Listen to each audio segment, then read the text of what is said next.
আসসালামু আলাইকুম। নতুন আরেকটা ভিডিও নিয়ে চলে আসলাম আপনাদের মাঝে যে আমি কি কাজ করি এবং কোথায় কাজ করি। আসলে আমি কাজ করি হচ্ছে ফুড ডেলিভারিতে, আর এটা হচ্ছে সৌদি আরবে। ফুড ডেলিভারির কাজ করি বাইক দিয়ে। ইনশাল্লাহ মোটামুটি ভালো আর্নিং আসে এই কাজে। সৌদি আরবে যারা যারা ভালো ইনকাম করে, প্রথম এসেও যারা এই ফুড ডেলিভারিতে কাজ করে মোটামুটি তারাই ভালো ইনকাম করতে পারে। আর বাকি যারা আছে ক্লিনার কাজে আসে অথবা লোড আনলোডে আসে, তারা এসে ঠকে যায়, তারা কাজ করতে পারে না। যদি সৌদি আরবে কেউ টাকা ইনকাম করতে চায়, ভালো স্যালারি পাইতে চায়, মাসে 70 থেকে 80 হাজার টাকা ইনকাম করতে চায়, তাদেরকে আসতে হবে ফুড ডেলিভারির কাজে।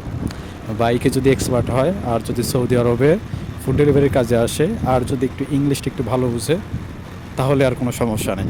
প্রত্যেকটা মাসে সে মোটামুটি 70 থেকে 80 হাজার টাকা ইনকাম করতে পারবে, এটা কনফার্ম। আমিও এই কাজটাই করি। আমিও আসছি 1 বছর হয়ে গেছে।